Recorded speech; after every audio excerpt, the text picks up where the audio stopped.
So hello everyone, welcome to Soch IAS again. आज अपन बात करने वाले जनरेटिंग वैल्यूज़ पे। जनरेटिंग वैल्यूज़ बहुत इंपॉर्टेंट है कि अपनी वैल्यूज़ जो हैं वो जनरेट कैसे होती है। लास्ट टाइम अपन ने टॉपिक्स पे डिस्कशन किया था कि कैसे वैल्यूज़ होती क्या हैं, उनके रोल मॉडल्स क्या हैं, कॉन्सिक्वेंसेस क्या हो सकते हैं, इम्पैक्ट क्या पड़ सकता है, या फिर वो किस तरीके से डिविजिबल है, right, in the sense of classification कैसे कर सकते हैं वैल्यूज़ का, उसको अपन ने समझने की कोशिश की थी। राइट, यहाँ पे अपन जनरेटिंग वैल्यूज में अगर मैं बात करूं तो किनका कैसे कितना रोल्स रहते हैं, भूमिका रहती है, वो अपन समझने की कोशिश करेंगे यहाँ पे। राइट, जितनी अपने को रोल्स और आइडेंटिटी समझ में आएगी कि किस तरीके से वैल्यूज जनरेट हो सकती है, उस तरीके से अपन सिचुएशन वाइज में, केस स्टडीज के वाइज में इजीली अंडरस्टैंड कर पाएंगे कि यहाँ पे इस चीज़ का इम्पैक्ट कैसे पड़ सकता है। राइट, अगर अपने को सिचुएशन की अंडरस्टैंडिंग या फिर उसकी जो मेन की सोर्स है, यहाँ पे अगर मैं रोल्स बात करूँ तो ये ऐसे बोल सकते हैं कि की सोर्स के तौर पे बोल सकते हैं कि जो रिसोर्सेज की सोर्स के तौर पे बोल सकते हैं कि ऐसी चीज़ें जो वैल्यूज़ को जनरेट करने में मदद करती है, उनको आज अपन पढ़ने वाले हैं। राइट, ये आपकी अंडरस्टैंडिंग को यहाँ पे केस स्टडीज के अंदर तो हेल्प करेगा, बट रियल लाइफ में भी काफ़ी अंडरस्टैंडिंग बेटर करता है सिचुएशंस को लेके कि कैसे कोई पर्सन अगर किसी सिचुएशन में किस तरीके से रिएक्ट कर रहा है तो उसके बैकग्राउंड मोटिव क्या है, बैकग्राउंड में उसके किस तरीके की सिचुएशंस हो चुकी होंगी जिस वजह से ये इस तरीके से रिएक्ट कर रहा है, वो अंडरस्टैंडिंग करने में बहुत हेल्प करता है यहाँ पे। राइट, तो इसलिए जनरेटिंग वैल्यूज एक इंडिविजुअल टॉपिक के तौर पे अपन लेने की कोशिश कर रहे हैं यहाँ पे। ओके, चलिए तो सबसे पहले देखते हैं की consideration of generating values. Generating values होने से जो वैल्यूज जनरेट होती है उनकी क्या क्या इम्पैक्ट पड़ सकते हैं, या फिर सोसाइटी या इंडिविजुअल लेवल पे क्या क्या हेल्प पड़ सकती है अपने को, वो चीज़ समझने की कोशिश करते हैं। सबसे पहले जनरेटिंग अगर वैल्यूज जनरेट होती है तो अपने को सबसे पहले क्या मिलता है, क्लैरिफिकेशन मिलती है, अपन बोल सकते हैं। Right, clarify priorities. Values provide a framework for determining what is important और व्हाट इज नॉट। राइट, यहाँ पे अपने लिए लाइफ में इंपॉर्टेंट क्या है, इंपॉर्टेंट क्या नहीं है, वो समझना बहुत ज़रूरी है यहाँ पे। अगर जब आपको अंडरस्टैंडिंग क्लियर हो जाती है कि वो किस तरीके से अपनी इंपॉर्टेंस दे रहा है, प्रायोरिटीज चेंज कर रहा है। राइट, अपने यहाँ पे हर बार सिचुएशंस होती है कि कहीं बार अपने को कहीं पहुँचना होता है तो फर्स्ट कहाँ पे जाना है, सेकंड कहाँ पे जाता है, we make a list of that thing. Right, तो यहाँ पे आपको क्लैरिफिकेशन देता है वैल्यूज़ की, प्रायोरिटीज़ किसको देखनी, इंपॉर्टेंस किसको देनी ज़्यादा और किसको इंपॉर्टेंस कम देनी है। राइट, यहाँ पे आप सोशल मीडिया और अगर एजुकेशन को लेके कंपेयर करके मेरे को पढ़ाई करनी चाहिए या सोशल मीडिया इंस्टाग्राम चलाना चाहिए, तो यहाँ पे आपकी जो वैल्यूज़ हैं वो आपको प्रायोरिटी देती है कि आप किस तरीके से वर्क करें। Right, bye identifying and prioritizing values, individual can make better decision about how to spend their time and energy. Right, अपन ने उसी की बात की कैसे अपनी टाइम और एनर्जी को अपन स्पेंड करने वाले हैं, उस प्रायोरिटीज़ को ये क्लियर करता है। यहाँ पे एग्ज़ाम आ रहे हैं, पढ़ने पे अपने को ज़्यादा प्रायोरिटीज़ देनी चाहिए या फिर सोशल मीडिया गेम्स को ज़्यादा प्रायोरिटीज़ देनी चाहिए, तो यहाँ पे आपकी वैल्यूज़ इन चीज़ को भी क्लैरिफाई रखता है, इन चीज़ को भी प्रायोरिटीज़ में कैसे डिस्क्रिमिनेशन करना या कैसे डिफ्रेंशिएट कर सकते हैं, उनके अंदर अपने को क्लैरिफिकेशन देने का काम करता है कहीं ना कहीं। ओके, नेक्स्ट देखते हैं अपन प्रोवाइड क्या करता है, प्रोवाइडिंग डायरेक्शंस। वैल्यूज़ यहाँ पे क्या कर रही है, आपको डायरेक्शंस भी प्रोवाइड करने का काम कर रही है। Value serves as a compass that guides individual towards their goals and aspiration. Direction मतलब कि यहाँ पे जब भी आप वर्क कर रहे हैं, आपने जब प्रायोरिटी डिसाइड कर ली तो आप एक डायरेक्शन डिसाइडेड हो गया आपके लिए कि आपको इसी डायरेक्शन, इसी तरीके से, इसी वे में मूव करना है। राइट, करियर को लेके हो सकता है या फिर आपके जो की सिचुएशंस हो उनको लेके हो सकता है, फंक्शंस में सबसे पहले प्रायोरिटीज़ क्या रखनी उनको लेके हो सकता है। राइट, ये डिफरेंट प्रायोरिटीज़ में भी डायरेक्शन डिसाइडेड है कि मैं इसी डायरेक्शन में वर्क करूँगा। घर में फैमिली फंक्शन है और अपन जा रहे हैं फ्रेंड्स के साथ खेलने, तो यहाँ पे एक डायरेक्शन डिसाइडेड नहीं, अपन प्रायोरिटी रखते हैं कि नहीं फैमिली फंक्शन को इंपॉर्टेंस नहीं, तो वो एक डायरेक्शन भी आपको दी है वैल्यूज़ ने। राइट, यहाँ पे आपकी जो अहमियत है, इंपॉर्टेंस है, वो वैल्यूज़ क्रिएट कर रही है, वो वैल्यूज़ के थ्रू क्रिएट हो रही है। Right, by aligning actions and behaviours with values, individual can achieve greater fulfilment and purpose in life.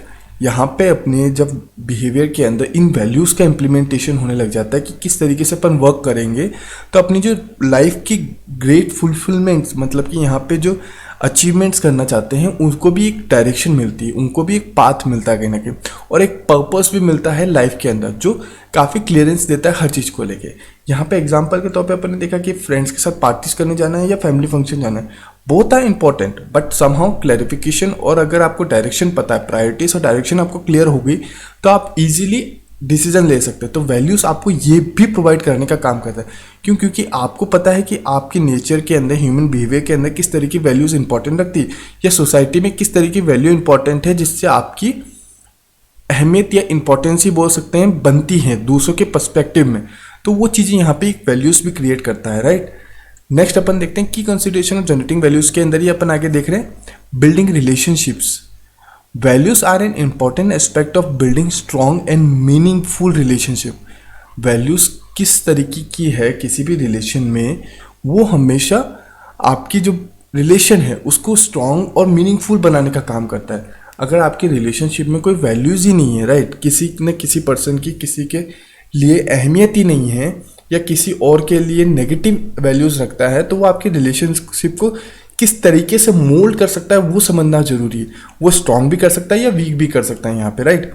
By sharing values with others, individual can connect on a deeper level and build trust and mutual respect. मतलब कि यहाँ पे individual level पे एक connection, individual level पे मतलब कि दूसरे इंडिविजुअल के साथ आप एक डीपर कनेक्शन बनाता है, डीपर लेवल ऑफ कनेक्शन बनने का भी काम करता है वैल्यू यहाँ पे, राइट। ट्रस्ट बनाता है, म्यूचुअल रिस्पेक्ट बनाता है एक दूसरे के लिए, राइट। जैसे कि एग्जांपल के तौर पे देखिए फादर और सन के बीच में, अगर फादर को ट्रांसपेरेंसी पता है, बच्चे के ऊपर पूरा भरोसा सन के ऊपर, तो वो अगर 11 बजे भी पार्टी करके आ रहा है या फिर 11 बजे भी कहीं से आ रहा है, he never go and for doubting that thing, right. तो वहाँ पे आपकी वैल्यूज़ को भी शो करता है यहाँ पे, राइट। वैल्यूज़ आपको ये भी समझाता है कि किस तरीके से आपको रिलेशनशिप को मेंटेन या फिर उसको डीप लेवल पे एग्रेसिव मेंटेन कर सकते हैं अपन कहीं ना कहीं, राइट। नेक्स्ट देखते हैं इनहेंसिंग डिसीजन मेकिंग। अपनी डिसीजन मेकिंग को कैसे बेटर करता है अपन ने क्लैरिफिकेशन और डायरेक्शन में थोड़ा सा समझा था, राइट। यहाँ पे अलग से ये पॉइंट क्यों लिया है वो भी समझते हैं। Values provide a clear standard for evaluating choices and making decision. Values provide a clear standard for evaluating choices, मतलब कि इंडिविजुअल लेवल पे भी आपकी जो राइट्स हैं उनको मोटिवेट भी करता है कहीं ना कहीं वैल्यूज, राइट। कि ऐसा नहीं है कि आपको शादी में जाना है या फिर और मतलब फैमिली फंक्शन में जाना है और दोस्त के साथ बर्थडे पार्टी में, दोनों में डिस्क्रिमिनेशन करेगा या आपको रोकेगा, आपके इंडिविजुअल लेवल को रोकने की कोशिश करेगा, नहीं। ये आपके चॉइसेस और डिसीजन मेकिंग को भी अच्छा बनाने का काम करता है, राइट। हो सकता है कि आप शादी में पहले जाके आ जाए, फिर बाद में अपने फ्रेंड्स के साथ बर्थडे पार्टी में एक्सवाइजेड फ्रेंड के साथ चले जाए, राइट। तो ये दोनों चीज़ें पॉसिबल है, आपकी डिसीजन मेकिंग को इम्प्रोवाइज करता है values, right. By considering how a decision aligns with their values, individual can make choices that are in line with their belief or goals। उनके belief और goals को भी यहाँ पे ठेस नहीं पहुँचाता है वैल्यूज़। कुछ सिचुएशंस में हो सकता है डिफ्रेंशिएट कर जाए, बट कुछ सिचुएशंस के अंदर वैल्यूज़ आपके जो बिलीफ हैं, गोल्स हैं या चॉइसेस हैं इंडिविजुअल लेवल पे, उसको ख़राब करने का काम नहीं करता है कहीं ना कहीं। इस पॉइंट को आप ध्यान रखिएगा। नेक्स्ट अपन देखते हैं promoting self awareness. Self awareness में भी वैल्यूज बहुत इंपॉर्टेंट फैक्टर है। The process of identifying generating values requires self reflection and introspection. मतलब कि सेल्फ लेवल पे आप कैसे वैल्यूज को जनरेट हुई हैं, सेल्फ लेवल पे आपकी ह्यूमन टेंडेंसी, ह्यूमन नेचर में किस तरह की चीज़ें रिक्वायर कर रही है, वो भी शो करता है कहीं ना कहीं, राइट। आपके ह्यूमन नेचर के अंदर अगर वैल्यूज पॉजिटिव हैं, राइट, अगर पॉजिटिव इन द सेंस कि किसी के प्रति संभावना दिखाना, किसी के प्रति रेस्पेक्ट दिखाना, अगर वो चीज़ें इम्प्लीमेंटेड हैं, वो चीज़ें आपकी ह्यूमन नेचर में दिखती है, तो यहाँ पे आपकी जो सेल्फ अवेयरनेस है सोसाइटी को लेके, सोसाइटी में आपको लेके जो सेल्फ अवेयरनेस है वो काफ़ी पॉजिटिवली क्रिएट होती है। By becoming more self aware, individual can gain a better understanding of their strength, weakness, areas for growth. Individual level पे भी आप अपने स्ट्रेंथ हो गई, वीकनेस हो गई और एरियाज किस किस में आपको वर्क करने की ज़रूरत है या ग्रोथ करने की ज़रूरत है, वो चीज़ें भी समझने में हेल्प करता है कहीं ना कहीं, राइट। तो ये बेसिक से की कंसिडरेशन ऑफ जनरेटिंग वैल्यूज में अपन दिए थे ताकि अपने को क्लियर रह सके कि वैल्यूज होती कैसे हैं जनरेट, या वैल्यूज जब जनरेट हो गई उनसे अपने लाइफ में क्या इम्पैक्ट पड़ सकता है, इंडिविजुअल लेवल पे क्या इम्पैक्ट पड़ सकता है, इंडिविजुअल लेवल पे क्या असर पड़ सकता है, राइट। तो ये बेसिक से फंडामेंट्स और ये बेसिक से कॉन्सेप्ट होपफुली आपको क्लियर हो गए होंगे यहाँ पे। चलिए तो नेक्स्ट देखते हैं अपन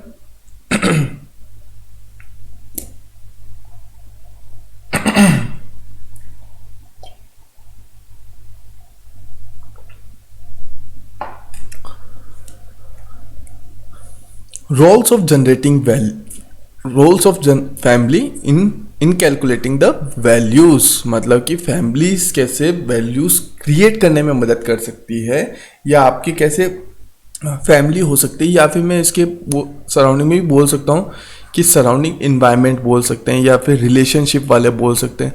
किसी भी पर्सन से आपके अगर कोई रिलेशन है तो वो कैसे आपकी वैल्यूज़ को जनरेट करने में मदद कर सकता है, राइट। वैल्यूज़ को रोल्स, मतलब कि यहाँ पे उनकी किरदार क्या है, इंपॉर्टेंस क्या है, उन चीज़ों को लेके अपन डिस्कस करने वाले हैं यहाँ पे। थोड़ा सा क्लियर यहाँ पे, होपफुली आपको क्लियर हुआ होगा थोड़ा सा। ओके चलिए तो अपन देखते हैं first point, exposure to entertainment. Exposure to entertainment क्या होता है सर, ये तो थोड़ा डाउटफुली केस लग रहा है मेरे को। एक्सपोजर टू इंटरटेनमेंट मतलब बेसिकली ये हो गया कि आज के समय में अपन देखें तो बच्चे मीडिया से और इन सब चीज़ों से बहुत ज़्यादा अटैच हो गए। बहुत ज़्यादा अटैच होने की वजह से उनकी जो अंडरस्टैंडिंग ऑफ थिंग्स हैं वो उनके मीडिया और इन सब करिकुलम पे डिपेंडेंसी बहुत ज़्यादा है कहीं ना कहीं। और जितनी उनके ऊपर डिपेंडेंसी ज़्यादा है वो लर्निंग भी उसी से ज़्यादा बेटर करने की कोशिश करते हैं आज के समय में, राइट। यहाँ पे हो सकता है इंक्लूडिंग मूवीज़ के फॉर्म में देख सकते हैं अपन, सॉन्ग्स के फॉर्म में, राइम्स के फॉर्म में, कार्टून, रियलिटी शो, ये सब मीडिया है जो बच्चों को कहीं ना कहीं आज के समय में सिखाने का काम कर रहे हैं कहीं ना कहीं, राइट। उनके अंदर बेसिक आइडेंटिटी या वैल्यूज जनरेट करने का काम कर रहे हैं, right. As a civil servant अपनी यहाँ पे भी ड्यूटी बनती है कि अपन किस तरीके के पर्सन है वो अपने को आइडेंटिफाई रहे, राइट, ताकि अपन सोसाइटी के लिए बेटर वर्क कर सके। ओके यहाँ पे देखते हैं एग्जाम्पल के तौर पे, जैसे कि आज के समय में अगर अपन देखें बच्चे WWE भी देखते हैं, राइट, वॉर मूवीज़ भी देखते हैं। वॉर मतलब लड़ाई झगड़े की मूवीज़ हो गई ना। वहीं पे उनके माइंड में माइंडसेट अभी से यही बन रहा है कि एवरीथिंग और एवरी सराउंडिंग जहाँ पे आपको अपने हक के लिए लड़ना पड़ेगा, बट ऐसा पॉसिबल नहीं भी होता है, राइट। आप अगर पीसफुली देखें, सोसाइटी आज भी कहीं ना कहीं पीसफुल डायरेक्शन में भी वर्क करती है, बट मीडिया और इन सब ने बच्चों के सराउंडिंग के अंदर इस तरीके की मेंटेलिटी, इस तरह की सराउंडिंग्स बना सकी है कि आपको लड़ाई और एग्रेशन, मतलब कि यहाँ पे एग्रेसिव रह के ही सोसाइटी में वर्क कर सकते हैं। और तो यहाँ पे उनके माइंडसेट उनको एडिक्टेड कर दिया है टू अगेंस्ट द पीस, कि सोसाइटी में पीस नामक चीज़ या फिर शांति का माहौल कभी नहीं बन सकता, हमेशा यहाँ पे लड़ाई झगड़े होंगे ही होंगे, राइट। और आज के समय मीडिया इसको टीनेजर्स की फॉर्म में भी काफ़ी डेवलप कर रही है। टीनेजर्स मतलब कि जो बड़े बड़े हैं उनके अंदर न्यूज़ मीडिया चैनल्स हो गए, इनको बहुत नेगेटिव दिखाने का भी काम करती है कहीं ना कहीं, राइट। तो यहाँ पे आपके माइंडसेट के अंदर खेला जा रहा है कि आपके एंटरटेनमेंट के नाम पे, राइट, कि आपके वैल्यूज़ को डाइवर्सिफाइड कर दिया गया। वैल्यूज़ आपके अंदर ज़्यादा वॉर और मतलब कि लड़ाई झगड़े को लेके, एग्रेशन को लेके, एंग्रीनेस को लेके, ग्रीडनेस को लेके, इन सबको ज़्यादा एक्सपोज कर रही है। यहाँ पे एंटरटेनमेंट का मतलब हुआ फैमिली। अब यहाँ पे क्या कर सकती है फैमिली, हो सकता है कि आपको बचपन से ही वहाँ पे बचपन से ही कोशिश करे कि आपको शॉर्ट स्टोरी सुनाया जाए, राइट। शॉर्ट स्टोरी मतलब कि बचपन से रामायण पढ़ाई जाए, राइट। रामायण पढ़ाई जाए तो आपके इंडिविजुअल में वैल्यूज़ किस तरीके की जनरेट होगी, रेस्पेक्ट फॉर एल्डर्स हो गया, राइट। आप बड़ों के लिए अपने आदर और सम्मान कैसे देते, जैसे श्री राम भगवान has to do that, right. तो यहाँ पे आपको वैल्यूज़ कैसे डाइवर्सिफाइड हो सकती है एंटरटेनमेंट के थ्रू, वो कैसे आप फैमिलीज के थ्रू लर्न कर रहे हैं, वो चीज़ समझना जरूरी है यहाँ पे, राइट। महाभारत हो गई या फिर भगवत गीता हो गई, इनके थ्रू भी वैल्यूज़ जनरेट हो, ये भी एंटरटेनमेंट का एक फॉर्मेट समझ सकते हैं अपन, जिनको मीडियाज़ के फॉर्म में, राइट, कि ड्रामाज और सीरीज़ के फॉर्म में भी दिखाया जा सकता है। बट फैमिलीज आज के समय में किस तरीके से मोल्ड, या फिर रिलेशनशिप वाले, या फिर किसी के साथ आप रहते हैं, फ्रेंड सर्कल्स एंड ऑल, वो किस तरीके से आपको इन सब में फंसा रही है, या एंटरटेनमेंट के नाम पे आपको क्या दिखा रहे हैं, वो चीज़ें यहाँ पे वैल्यूज जनरेट करने का भी काम करती कहीं ना कहीं, राइट। नेक्स्ट देखते हैं moral stories by grand parents.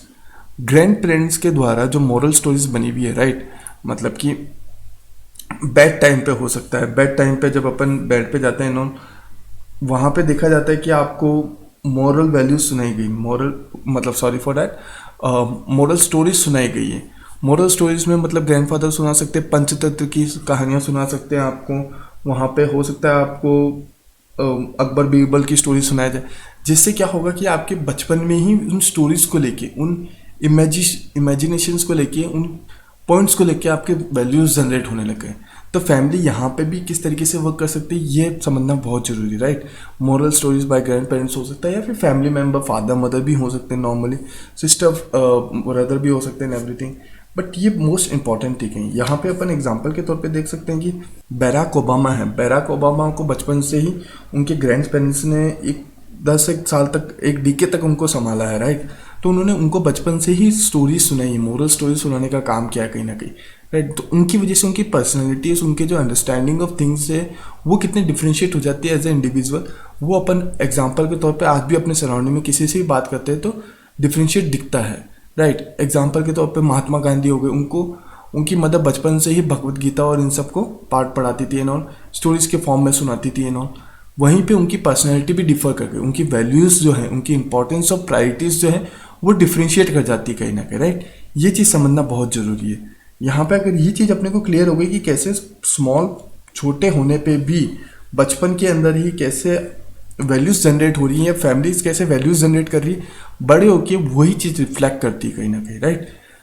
Mingling with down trodden people, ये भी इंपॉर्टेंट चीज़ है कि आप अपने नीचे से लोगों के साथ कैसे बिहेव करते हैं। अगर आप बचपन में ही अगर बच्चे को सिखा देते हैं कि रिस्पेक्ट फॉर एवरीवन के तौर पे, कि आपको हमेशा नीचे रहे लोगों, इंडिविजुअल लेबर पे भी हो सकता है, ये डिग्निटी ऑफ लेबर भी बोल सकते हैं अपन, कि इंडिविजुअल लेवल और उनके प्रोफेशनल को हमेशा रिस्पेक्ट करनी है, राइट। फॉर एग्जाम्पल के तौर पे देख सकते हैं कि एक पेरेंट्स अपने पास हो रहे थे ना, तो they saw the cleaners, right. आप इसको लेके काफ़ी मीम्स भी हैं ना, they saw the cleaner cleaning the road. वहाँ पे देखा गया कि एक पेरेंट्स अपने बच्चों को सुना कि आप अगर पढ़ाई नहीं करोगे तो आप इस तरीके से वर्क करना पड़ेगा, और वहीं पे उनको दूसरे पेरेंट्स सिखा सकते हैं कि किस तरीके से आप बड़े होकर इनके लिए भी वर्क कर सकते हो, राइट। इनके लिए इक्वालिटी शो करने का काम कर सकते हो यहाँ पे, राइट। तो डाउन स्ट्रीम पीपल को भी कैसे आप मेंटेन करते हो, उनकी वैल्यूज़ कैसे जनरेट करते हो, वो चीज़ समझना बहुत ज़रूरी है। आप हो सकता है कि बचपन में ही एज ए चिल्ड्रन के तौर पे, एज ए बच्चों से ही अपने घर की सफाइयाँ करवाएं, राइट, ताकि उनको पता रहे कि cleaning is the most important thing. तो जो भी क्लीनिंग करते हैं सराउंडिंग रोड्स पे या फिर कहीं पे भी, they can have the some sympathy और एम्पैथी टूवर्ड्स देम, राइट। यहाँ पे अगर उनके लिए सिंपैथी और एम्पैथी जनरेट होगी ना ज़्यादा से ज़्यादा, तो हो सकता है कि वो उसके लिए काफ़ी कंपैशन शो करें, मतलब कि उनके लिए काफ़ी पॉजिटिव वे में वर्क करें फिर, राइट। तो ये बेसिक सा फॉर्मेट हो गया कि वैसे फैमिलीज डाउन स्ट्रीम पीपल के लिए भी वर्क कर सकती। सेल्फ हेल्प में मोस्टली इंपॉर्टेंट अपन बात कर सकते हैं यहाँ पे सिंपैथी और एम्पैथी की। सिंपैथी और एम्पैथी का अपन डिफरेंशिएट आगे बिल्कुल समझेंगे, बट एक चीज़ के लिए समझ लें यहाँ पे सिंपैथी और एम्पैथी मतलब कि यहाँ पे किस तरीके से अपन सोसाइटी के अंदर किसी के लिए बिलीफ रखते हैं, वो चीज़ समझना बहुत ज़रूरी है।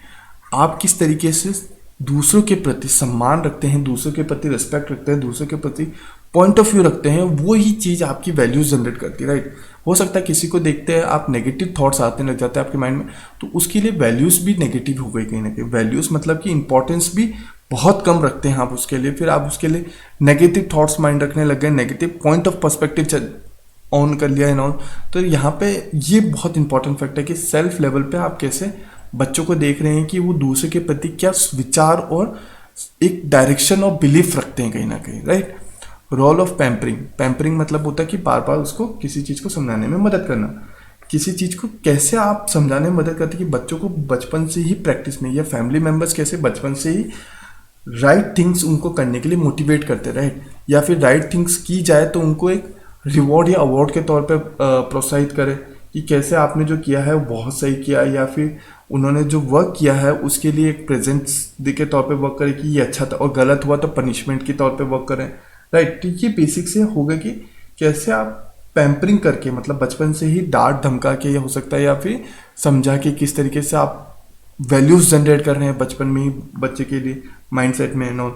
लेकिन यहाँ पे पैम्परिंग मतलब कि बार बार ट्रेन करना हो गया, राइट। ट्रेन करना बहुत ज़रूरी है। ट्रेन अगर नहीं किया जाएगा बचपन से ही बच्चों को, तो उनके माइंड में उस तरह की डिज़ायर्स, उस तरह की पॉइंट ऑफ पर्सपेक्टिव कभी जनरेट नहीं होगी जो पॉजिटिव वैल्यूज़ को ज़्यादा अहमियत दे। पॉजिटिव वैल्यूज़ को मतलब कि सोसाइटी के लिए ज़्यादा अच्छी चीज़ों को अहमियत दे। वो फिर इंडिविजुअल लेवल पे ज़्यादा सोचने लग जाएगा, राइट। वो चीज़ समझना बहुत ज़रूरी है। होमोजीनियस इन्वायरमेंट बहुत इंपॉर्टेंट फैक्टर है। होमोजीनियस इन्वायरमेंट इंपॉर्टेंट क्यों है? क्योंकि आपके घर का माहौल कैसा है, बच्चा भी वहीं से देख के कैसे सीख रहा है, कैसे समझ रहा है, वो चीज़ समझना बहुत ज़रूरी है। इन केस अगर पेरेंट्स बच्चों को बोलते हैं कि आप कोई XYZ घर पे आए हैं और उनको बोल दो कि पापा घर पे नहीं है, भले आप घर पे हैं, राइट, एज ए पेरेंट आप घर पे हैं, और बच्चे को अगर बोल रहे हैं कि आप झूठ बोल दो कि पेरेंट्स घर पे नहीं है, तो वो घर का जो माहौल है, वो माहौल से ही वैल्यूज जनरेट करना है। समझ सकता है कि झूठ बोलना सही है, राइट। उसके लिए झूठ बोलना है एज ए वैल्यूएबल, ठीक है, पॉजिटिव डायरेक्शन पे वर्क करने लग जाएगा, राइट। क्योंकि वो घर पे होते ही पापा से ही वो सीख रहा है कहीं ना कहीं। तो यहाँ पे फैमिली और रिलेशनशिप वाले जो कैसे होमोजीनियस इन्वायरमेंट, मतलब कि आपके सराउंडिंग इन्वायरमेंट कैसे क्रिएट करते हैं, सराउंडिंग का माहौल कैसे क्रिएट करता है, वो चीज़ समझना बहुत जरूरी है। यहाँ पे एक चीज़ समझिएगा कि ये बेसिकली होमोजीनियस इन्वायरमेंट जो है वो एक्शन से डिफर करता है। मतलब यहाँ पे आप वर्बली उसको कुछ समझा नहीं रहे, कुछ सिखा नहीं रहे, लेकिन वो एक्शंस के थ्रू, आपके एक्शंस कैसे हो रहे हैं, आपकी वर्किंग कैसे हो रही, उस बेस पे वो सीख रहा है, उस बेस पे वैल्यूज जनरेट हो रही है उसके माइंड में, right. Dynamic parenting, value crisis, मतलब कि यहाँ पे जब आप पेरेंटिंग कर रहे हैं, एज ए पेरेंट्स के तौर पे वर्क कर रहे हैं, एज ए फैमिली मेम्बर में कोई हेड के तौर पे वर्क कर रहे हैं, तो आप इंडिविजुअल देख सकते हैं कि फैमिली में किस तरीके की वर्किंग हो रही है उसको लेके, या फैमिली के अंदर वैल्यूज़ को लेके कुछ ऊपर नीचे हैं, राइट। कि बेसिक सिद्धांतों को लेके, कुछ प्रिंसिपल्स को लेके या मॉरल प्रिंसिपल्स को लेके फैमिली में सब कुछ सही नहीं है। तो आपकी पेरेंटिंग किस तरीके से वर्क कर रही है, वो चीज़ समझना बहुत जरूरी है। होमोजेनियस इन्वायरमेंट और dynamic parenting part of A same बोल सकते हैं, क्योंकि डायनेमिक पेरेंटिंग मतलब कि कैसे आप अलग वाइडर वे में पेरेंटिंग कर रहे हैं, वही इन्वायरमेंट भी क्रिएट कर रहा है कहीं ना कहीं, राइट। और वही क्या कर रहा है, वैल्यू क्राइसिस को भी खत्म भी कर सकता है और बढ़ा भी सकता है, राइट। कि उसके बच्चे के माइंडसेट में वैल्यूज कैसे बन रही है, कैसे डिफिट हो रही है, वो चीज़ समझना बहुत जरूरी है यहाँ पे। ओके, ये आपको क्लियर हुआ कि कैसे फैमिली के अंदर वैल्यूज जनरेट होती है किसी बच्चे के लिए। किसी बच्चे हो सकता है, या फिर इसको अपन इंडिविजुअल लेवल पे भी देख सकते हैं कि कैसे बड़े होने के बाद भी फैमिली के अंदर अगर कोई वैल्यूज बन रही हैं, कोई सिद्धांत या फिर कोई वर्किंग कैसे चल रही है, इन्वायरमेंट कैसे चल रहा है, वो कहीं ना कहीं वैल्यूज को डिफ्रेंशिएट कर सकता है आज के समय में भी, राइट। वैल्यूज को सिर्फ अपन यहाँ पे फैमिली एज ए स्मॉल के तौर पे काउंट नहीं कर रहे हैं, एज ए बिगर फॉर्म में भी काउंट करने की कोशिश कर रहे हैं कहीं ना कहीं। क्लियर है एवरीवन? चलिए तो नेक्स्ट देखते हैं अपन roles of education institute in calculating values generate करने के लिए एजुकेशन सेक्टर या फिर एजुकेशन इंस्टीट्यूशन बोल सकते हैं। मतलब कि यहाँ पे अपन किन की बात कर रहे हैं, स्कूल्स हो गए, राइट। स्कूल्स हो सकते हैं, कोचिंग इंस्टीट्यूट्स हो सकते हैं, कोचिंग इंस्टीट्यूट्स के अलावा और क्या हो सकते हैं, हॉस्टल्स हो सकते हैं। वहाँ पे किस तरीके से आपकी वैल्यूज जनरेट हो रही है वो चीज़ समझना बहुत ज़रूरी है। यहाँ पे आपकी बचपन में ही, अपब्रिंगिंग में ही, एजुकेशन में ही बेसिक वैल्यूज़ को जनरेट कर दिया जाता है कहीं ना कहीं, राइट। बेसिक वैल्यू यहाँ से जनरेट हो चुकी होती है, उसके बाद वो कहीं ना कहीं चीज़ें डिफ्रेंशिएट करती है फ्यूचर के अंदर बहुत माइनर लेवल पे। First and most important thing, discipline. Discipline important क्यों है? डिसिप्लिन इंपॉर्टेंट ये है क्योंकि आप फैमिली कभी भी डिसिप्लिन नहीं सिखा सकती, क्योंकि families consist of emotions there, but schools में यहाँ पे डिसिप्लिन सिखाया जा सकता है। यहाँ पे आपको लाइक फैमिलीज के अंदर क्या होता है, लव होता है, इमोशन होता है, एक सिंपैथी हो सकती है एक दूसरे के प्रति कि वह डांटे नहीं क्योंकि बच्चा रोने लग जाएगा इन।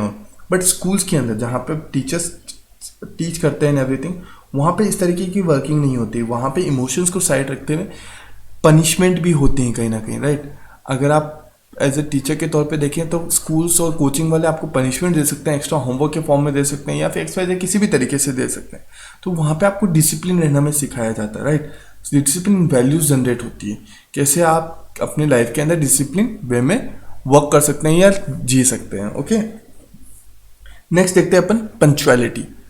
अनदर इंपॉर्टेंट फैक्टर है पंक्चुअलिटी इज क्रिटिकल, बहुत क्रिटिकल रोल अदा करती है कहीं ना किसी की लाइफ में, राइट। और पंचुअलिटी अगर बोलें, स्कूल ही या फिर कोचिंग इंस्टीट्यूट ही पंचुअलिटी सिखा सकता है किसी बच्चे को।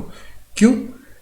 क्योंकि वहाँ पे किस तरीके से आपको अगर टाइम पे पहुँचना है, राइट। अगर फॉर एग्जांपल के तौर पे आपको बोला गया 7 बजे स्कूल पहुँचना है, तो all the school members, all the students has to reach on a particular time, right. और आपकी पीरियड्स जो क्लासेस होंगे वो पर्टिकुलर टाइम पे ही होंगे, और कैसे पर्टिकुलर टाइम पे होने की वजह से वहाँ पे जो इन्वायरमेंट है, वो माहौल कैसा बन रहा है, वो चीज़ समझना बहुत ज़रूरी है, राइट। वहाँ पे आप सीखते हैं कि कैसे आप पर्टिकुलर, आज इंग्लिश का पीरियड है तो नेक्स्ट हिंदी ही होगा, वो पंचुअलिटी शो करता है। बट यही पंचुअलिटी अगर अपन देखें कॉलेजेस में आके कहीं ना कहीं वाइंड अप हो जाती। Colleges never go for this punctuality thing, क्योंकि वहाँ पे जो है क्लासेस थोड़ी डाइवर्सिफाइड वे में चल सकती है। तो यहाँ पे मैं कॉलेजेस को इंक्लूड नहीं करूँगा। पंचुअलिटी सिर्फ स्कूल्स और कोचिंग इंस्टीट्यूट्स या फिर हॉस्टल्स में ही सिखाई जा सकती है, राइट। इक्वालिटी बहुत ही इंपॉर्टेंट फैक्टर है कहीं ना कहीं, और मेरे को लगता है कि ये इंपॉर्टेंट इसलिए है क्योंकि ये सबसे इंपॉर्टेंट चीज़ सिखाता है। स्कूल्स के अंदर इक्वालिटी को सबसे ज़्यादा अहमियत दी जाती है, राइट। यहाँ पे कोई भी किसी भी के लिए भी किसी भी तरीके का डिस्क्रिमिनेशन नहीं होता, भले वो कास्ट को लेके हो, क्लासेस को लेके हो, कलर को लेके हो, जेंडर को लेके हो, सब इसके सब एक ही छत के नीचे हैं वहाँ पे, राइट। ये बेसिक सा कॉन्सेप्ट है इक्वालिटी का। वहाँ पे बैलेंस रखना सीखता है स्टूडेंट की कैसे जो लाइफ है, लाइफ के अंदर जो भी पर्सन है सब एक दूसरे के समान है। वहाँ पे गरीब और अमीर कोई भी वर्किंग नहीं होती, कोई भी डिफ्रेंशिएट नहीं होता कहीं ना कहीं, राइट। और सिमिलर तौर पे एक दूसरे के लिए, सबके लिए एक ही तरीके की एजुकेशन वहाँ पे प्रोवाइड करने का काम हो रहा है कहीं ना कहीं, राइट। एग्जाम्पल के तौर पे देख सकते हैं यहाँ पे अपन mid day meal. Mid day meal में क्या है? मिड डे मील में मतलब कोई अमीर हो या कोई गरीब हो, अगर वो उस पर्टिकुलर स्कूल में पढ़ रहा है या कॉलेज में पढ़ रहा है तो वहाँ पे उसको इक्वल ही खाना मिलेगा जैसा दूसरे पर्सन को मिल रहा है। वहाँ पे आपकी ड्रेसेस देखें, ड्रेसेस भी आपको इक्वल ही पहननी है। वहाँ पे कोई पार्शलिटी नहीं कि आप अमीर है तो अच्छी क्वालिटी के पहने, आप गरीब है तो खराब क्वालिटी के पहने। The quality also remain same for everyone. तो वहाँ पे आपको वैल्यू सिखाता है कि कैसे आप इक्वालिटी को मेंटेन कर सकते हैं अपने लाइफ के अंदर, राइट। एग्जाम्पल के तौर पे ये सबसे इंपॉर्टेंट फैक्टर अपने यहाँ पे क्यों आता है इक्वालिटी को सिखाना। अपने इंडिया के अंदर we had doctor B.R. Ambedkar, right. Doctor B.R. Ambedkar has gone through many kind of a partiality in their life. बहुत तरह की पार्शलिटी और डिस्क्रिमिनेशन को उनको झेलना पड़ा है कहीं ना कहीं बचपन में। उनको पानी पीने के लिए भी पानी को ऊपर से डाल देते थे एंड ऑल, राइट। उनको कभी भी गिलास नहीं छूने देते थे एंड ऑल। तो ये तरह की इक्वालिटीज़ को डिसमिस करने का काम करता है। इस तरह की वैल्यूज़ को मतलब कि डिस्क्रिमिनेटेड वैल्यूज़ को ख़त्म करने का भी काम करता है यहाँ पे स्कूल, और ये बहुत इंपॉर्टेंट फैक्ट है कहीं ना कहीं। नेक्स्ट देखते हैं अपन sanitization towards weaker section. Sanitization मतलब यहाँ पे मैं बात कर रहा हूँ उनके प्रति बिलीव कैसा है आपका, बिलीफ या इम्पोर्टेंस कैसे रख रहे हैं, या फिर उनके लिए इमोशंस कैसे रख रहे हैं, वो चीज़ समझना बहुत ज़रूरी है। और ये स्कूल में ही सिखाया जाता है कि आपको हमेशा वीकर सेक्शन को भी, मतलब कि नीचे अगर कोई गरीब है या कुछ भी है, वहाँ पे सोसाइटी डिस्क्रिमिनेशन कर सकती है बाहर के तरीके से, but school should not do that. वहाँ पे आपको स्कूल में ये चीज़ सीखने को मिलती है, वो चीज़ वैल्यूज समझने को मिलती है कि कैसे आपको डिस्क्रिमिनेशन नहीं करना है।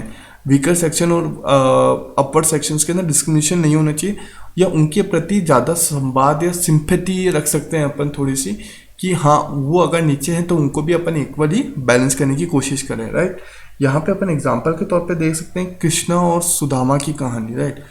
दे gone through the same school and everything, right. Same ashram में पढ़े में कहीं ना कहीं, सेम आश्रम में पढ़ने के बाद भी one has gone to the as a king of Dwarka and one has come down to as a basic living of life. But उनके लिए एक दूसरे के लिए वैल्यूज़, और या फिर जो कृष्णा जी हैं उनके वैल्यूज टूवर्ड्स दैट सुदामा और a friend remain same. As a friend के तौर पे उनको हमेशा काउंट किया। इसकी काफ़ी सारी स्टोरीज एंड एवरीथिंग भी है जो अपने को इन चीज़ों को समझने में मदद कर सकती है, राइट। कि आप कैसे वीकर सेक्शन के लिए अपनी बिलीफ और इंपॉर्टेंस को जनरेटेड रखते हैं, अपनी वैल्यूज़ का किरदार रखते हैं। तो ये एजुकेशन सेक्टर में या फिर स्कूल्स इनको बहुत ज़्यादा हेल्प करता है कहीं ना कहीं, प्रमोट करता है कहीं ना कहीं, राइट। तो इन चीज़ों का ध्यान रखिएगा। नेक्स्ट आ गए वॉल राइटिंग्स। वॉल राइटिंग्स भी बहुत इंपॉर्टेंट है, राइट। आप जैसे कई बार अपन देखते होंगे, आप कहीं पे भी जा रहे हैं, स्कूल के अंदर विजिट कर रहे हैं ना, तो वॉल्स के ऊपर काफ़ी सारे कोटेशन लिखे होते हैं डिफरेंट पर्सनैलिटीज के, different different type of leaders के। वो क्या शो करने का काम करता है? वो शो करता है कि किस तरीके से आपकी जो वैल्यूज़ हैं, मतलब कि जो इंपॉर्टेंस है लाइफ के अंदर, किस तरीके से सोसाइटी के अंदर अच्छी चीज़ें करनी चाहिए, सोसाइटी के अंदर अच्छी तरीके से रहना चाहिए, वो शो करने का काम करता है, राइट। और वॉल राइटिंग में आप जब उस लाइन से 10 बार निकलते हैं तो आप उस कोड को बार बार रिवाइज करते हैं, उस वैल्यूज़ को बार बार समझते हैं, उस वैल्यूज़ को बार बार अंडरस्टैंड करने की कोशिश करते हैं। तो ये बहुत ही अच्छा मोटिव हो जाता है, बहुत ही अच्छा प्रेजेंस दिखाता है कि कैसे वैल्यूज़ वहाँ पे भी जनरेट हो रही है, राइट। पॉजिटिव वैल्यूज़ जनरेट हो रही है, सोसाइटी के लिए अच्छी वैल्यूज़ जनरेट हो रही है कहीं ना कहीं। Role teachers is also important here. Role teachers important क्यों हो गया? यहाँ पे मैं एक और वॉल राइटिंग्स के अंदर अगर कोड बोलूँ तो अपने यहाँ पे एक अभियान चलता है, सर्व, आपने सुना भी होगा, सर्व शिक्षा अभियान। सर्व शिक्षा अभियान में इस तरीके की चीज़ों को ही कहीं ना कहीं प्रमोट करने का काम करती है गवर्नमेंट, राइट। स्कूल्स के फॉर्म में हो सकता है या फिर नॉर्मल वॉल्स के भी होता है जो सोसाइटी के अंदर दिखती है कहीं ना कहीं अपने को, राइट। ये चीज़ का आप ध्यान रखिएगा। ओके, चलिए नेक्स्ट अपन क्या देख रहे थे? रोल टीचर्स क्या क्या होते हैं, वो कैसे वर्क करते हैं, बहुत इंपॉर्टेंट है। अगेन, बच्चा कुछ भी अगर सीखता है तो वो टीचर से ही सीख रहा है कहीं ना कहीं, राइट। टीचर्स ही, क्योंकि स्कूल टाइम के अंदर टीचर्स ही एज ए रोल मॉडल के तौर पे वर्क कर रहे हैं, एज ए लीडर के तौर पे वर्क कर रहे हैं, right. Teachers can be counted as a leader for particular that school time period के लिए। अगर वो लीडर्स के फॉर्म में काम कर रहे हैं, रोल टीचर्स जो हो गए, अगर वो उनको देख रहा है कि आप जब स्कूल में एंटर हो रहे हैं, स्कूल में एंटर होते ही गॉड के सामने हाथ जोड़ रहे हैं या उनको माला पहना रहे, फिर जाके आप अपनी क्लास या रेगुलर रूटीन में वर्क करते हैं, तो वो उनके बिलीफ को भी जगाता है कि आपको हमेशा एल्डर्स को प्रे करिए। या फिर आप देखते हैं कि टीचर जब आते हैं तो वो अपने एल्डर टीचर या बड़े टीचर या एवरी टीचर्स को गुड मॉर्निंग विश करते हैं, गुड आफ्टरनून विश करते हैं, या फिर इस तरह की विशेष करते हैं, ग्रीटिंग्स करते हैं। तो आपको समझ में आता है कि कैसे आपको हर पर्सन को यहाँ पे विश करना चाहिए, किस तरीके से आपको बिलीफ जनरेट होते हैं कि कैसे आपको सबकी वैल्यू रखनी है, राइट। वहाँ पे इनबैलेंस, पार्शियलिटी कहीं ना कहीं डिफ्रेंशिएट नहीं होती बिल्कुल भी, मतलब कि वहाँ पे इनपार्शियलिटी और डिस्क्रिमिनेशन को बहुत साइड कर दिया जाता है, राइट। तो स्कूल्स के अंदर, एजुकेशन के अंदर वैल्यूज़ काफ़ी अच्छी तरीके से जनरेट हो सकती है। मिसलिनियस क्या हो गए? मिसलिनियस मतलब हो गए बेसिकली ऐसी कुछ भी एग्जाम्पल्स के तौर पे देख सकते हैं अपन। एग्ज़ाम कंडक्ट हुआ, एग्ज़ाम कंडक्ट होते ही अपने आपको पता लग जाता है कि कैसे आपको पंक्चुअलिटी के साथ, प्रेजेंस ऑफ माइंड के साथ एक तरीके से ही वर्क करना, एक पर्टिकुलर डायरेक्शन दे देता है यहाँ पे, राइट। तो ये अपन ने जैसे की कंसिडरेशन में पढ़ा तो वहाँ पे अंडरस्टैंडिंग को बेटर करता है। कंपटीशन एग्जाम्स कैसे हो रहे हैं स्कूल में, उनके ऊपर आपकी वैल्यूज़ कैसे जनरेट हो रही है, वो भी समझना बहुत ज़रूरी है यहाँ पे, राइट। ग्रुप एक्टिविटीज़ कैसे हो रही है, वो भी बहुत इंपॉर्टेंट है। ग्रुप एक्टिविटीज़ में आपको बोला कि आपको स्कूल को क्लीन करना है, तो आप ग्रुप में as a combined, as a team के तौर पे, राइट, एज ए टीम के तौर पे कैसे वर्क कर रहे हैं, वो चीज़ समझना बहुत ज़रूरी है यहाँ पे। इसलिए तो मिसलिनियस में ऐसी काफ़ी सारी चीज़ें आ सकती है कहीं ना कहीं, राइट। होपफुली आपको यहाँ पे क्लियर हो गया होगा कि कैसे रोल्स ऑफ जनरेटिंग वैल्यू बहुत इंपॉर्टेंट है। आपकी जो वैल्यूज़ जनरेट हो रही है सोसाइटी में वो कितनी इंपॉर्टेंट है, और कैसे फैमिली हो गई या फिर एजुकेशन सेक्टर्स हो गए, इंस्टीट्यूशंस हो गए, वो वैल्यूज़ को कैसे जनरेट कर रहे हैं। यहाँ पे वो चीज़ें क्लियर हुई ना कहीं आपकी, तो आपको समझ में आएगा कि वैल्यूज़ बेसिक लाइफ लाइन है, कैसे वो जनरेट हो जाती है अपने सराउंडिंग्स में, और कैसे केस स्टडीज़ के अंदर भी कैसे वैल्यूज़ जनरेट हुई है, वो आपको समझ में आ जाता है यहाँ पे, राइट। और वो अगर आपको क्लियर हो गया, बेसिक रीज़न और सोर्स पता लग गया आपको, राइट, बेसिक सोर्स अगर आपको पता लग गया, मैंने वहाँ पे रिसोर्स लिखा था, अगर सोर्स आपको क्लियर हो गया तो आपको बेटर अंडरस्टैंडिंग मिलती है केस स्टडी की, और बेटर आंसर कर सकते हैं अपन केस स्टडीज को लेकर, राइट। चलिए तो नेक्स्ट देखते हैं अपन, imbibing values through curricular activities socially मतलब यहाँ पे मैं ऐसे बात कर रहा हूँ सिविल सर्विसेज के सिलेबस की, राइट। यूपीएससी का सिविल सर्विसेज एग्जाम को लेके जो सिलेबस है, यहाँ पे क्या है, सिलेबस जो है उसको लेके बात कर रहा हूँ कि वो कैसे वैल्यूज जनरेट करने का काम कर रहा है आपके लाइफ में। लैंग्वेज आपके सिलेबस में कहीं ना कहीं इंक्लूडेड है। लैंग्वेज अगर इंक्लूडेड है, through conversation and discussion the teacher can enable student to imbue noble ideas. Languages भी तो आपकी वैल्यूज जनरेट कर रहा है कि आप लैंग्वेजेस में देख रहे हैं कि कोई एक पर्सन दूसरे पर्सन से किस तरीके से बिहेव कर रहा है, उसकी पर्सनैलिटी, ह्यूमन नेचर कैसे डिफ्रेंशिएट हो रही है, कैसे वर्क हो रही है, वो यहाँ पे लैंग्वेजेस के थ्रू आपको समझ में आ रहा है। वहाँ पे आपके उनके अगर वो बात कर रहे हैं, वहाँ पे कोई एक्शन नहीं हो रहा है, मूवमेंट नहीं हो रहा है, बट लैंग्वेजेस के फॉर्म में उनके ह्यूमन टेंडेंसी समझ में आ रही है, उनके माइंडसेट समझ में आ रहे हैं, उनकी जो अंडरस्टैंडिंग ऑफ थिंग्स है वो क्लियर हो जाती है कहीं ना कहीं। तो यहाँ पे लैंग्वेज भी यूपीएससी के अंदर भी जब सिविल सर्विस एग्जाम लिए जाते हैं तो लैंग्वेजेस के थ्रू आपकी अंडरस्टैंडिंग और आपकी वैल्यूज़ को भी चेक किया जा रहा है बहुत अच्छी तरीके से, राइट। यहाँ पे नेक्स्ट अपन देखते हैं social science, another subject we had social science. काफ़ी सारे क्वेश्चन बनते हैं जो प्रीलिम्स में भी बनते हैं, मेंस में भी बनते हैं।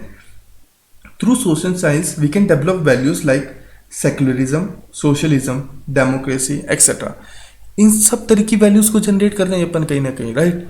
आपकी जो पढ़ाई कर रहे हैं उसके अंदर भी इन तरह की वैल्यूज को जनरेट हो रही है कहीं ना कहीं, और इस जब इन तरह की वैल्यूज को जनरेट किया जा रहा है तो आपकी जो अंडरस्टैंडिंग है टॉपिक्स को लेके वो काफ़ी क्लियर हो जाती है। और जब आप इस तरह की वैल्यूज जनरेट करते हैं तो UPSC candidates as a civil servant के तौर पे भी गवर्नमेंट भी यही चाहती है कि आप सोसाइटी के लिए पॉजिटिव वैल्यूज रखें, राइट। तो ये सब्जेक्ट्स भी आपको कहीं ना कहीं वैल्यूज को जनरेट करने में हेल्प कर रहे हैं।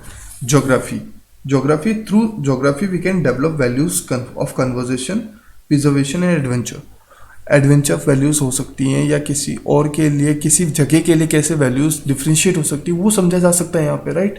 वो अगर आपको क्लियर हो गया कि कैसे different area wise values generate होती है, किससे different area wise values differ भी कर सकती है, तो आपकी अंडरस्टैंडिंग यहाँ पे बहुत क्लियर हो जाती है पर्टिकुलर टॉपिक को लेके कहीं ना कहीं। ओके, नेक्स्ट देखते हैं इकोनॉमिक्स भी अनदर इंपॉर्टेंट चीज। Through economics a teacher can lay emphasizes on the value of thrift and saving which leads to prosperity of a person. Society के अंदर, मार्केट के अंदर डिमांड, सप्लाई, ये सब टर्म्स को अपन पढ़ते हैं कहीं ना कहीं, राइट। और यही चीज़ कैसे सेविंग्स और कैसे इंडिविजुअल लेवल पे डेब्ट फ्री होने में मदद कर सकती है इन्होंने। तो यहाँ पे इकोनॉमिक्स भी आपकी वैल्यूज़ को जनरेट करने में मदद कर रहा है कहीं ना कहीं, राइट। ये सब्जेक्ट्स कैसे आपकी वैल्यूज़ को जनरेट कर रहे हैं वो अपन ने यहाँ पे समझने की कोशिश की कहीं ना कहीं। नेक्स्ट देखते हैं सिविक्स मतलब बेसिक हो गया। Through civics we can develop values of corporation, sense of mutual welfare, obedience of law, concerns of environment etcetera, right. यहाँ पे कैसे सिविक्स मतलब कि कॉन्स्टिट्यूशन के थ्रू अपन चीज़ें समझ पा रहे हैं, कॉन्स्टिट्यूशन में जो आर्टिकल्स और कोड्स हैं वो किस तरीके से लिखे हुए उन चीज़ों को अपन समझ पा रहे हैं। तो ये आपकी जो सिलेबस है, आपका जो सिलेबस है, कंटेंट है, अपन जो यूपीएससी में पूछा जाता है, तो ये भी आपकी वैल्यूज जनरेट करने का काम कर रही है, राइट।